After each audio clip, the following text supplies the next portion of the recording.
Salam verək usta, hər vaxtın xeyir. Sağ olun. Usta bu nə aparatdır düzəldirsən elə? Elektro çobanında qal, mal qoyun otarmaq üçün bir qurğudur. Yəni birdən şərtdə yazırlar orada balıq tutmaq üçün aparatdır. Xeyr, bununla balıq tutmaq qeyri-mümkündür. Bu sahədə mal heyvan otarmaq üçün və yaxud əkin sahəsini mal heyvandan qorumaq üçün bir qurğudur. Yəni topçoban adlandırılan bir qurğudur. Bunu İmişli rayonundan İlqar qardaşın sifarişlə yox hazırlamışam. İçərisinə bax ha. Hə, bir də içərisində çək qardaş özü görsün, həm də elə Sərgəli şəkildə yığılıb bu vəziyyətdə.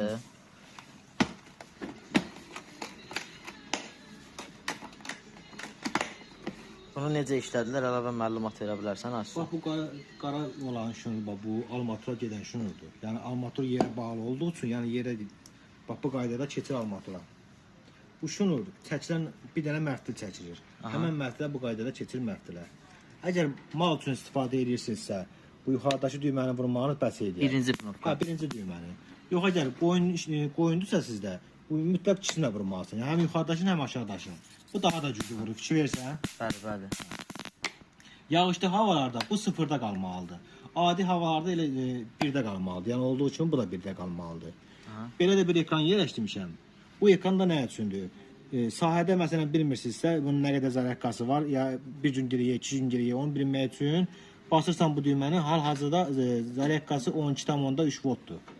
Bu 12 volt yenirsə aşağı, məsələn olursa 11 volt, 10 volt, nə bilim 7 volt, 8 volt, o zaman bilirsən ki, zərərkası yoxdur. Belə bir adapter var. Gətirib evdə taxırsınız zərərkaya. Bax burada evdən yaxından çək.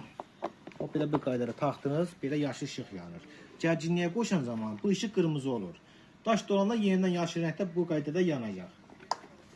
İnşallah bunu sabahların İmişliyə göndərəcəm. İlqar qardaşın sifarişidir. Xeyirli olsun qardaş. Sabahların tezdən yola salacağım gəlsin. Çox sağ ol usta. Allah canını sağ eləsin, əlin qolun ağrımasın. Sağ ol.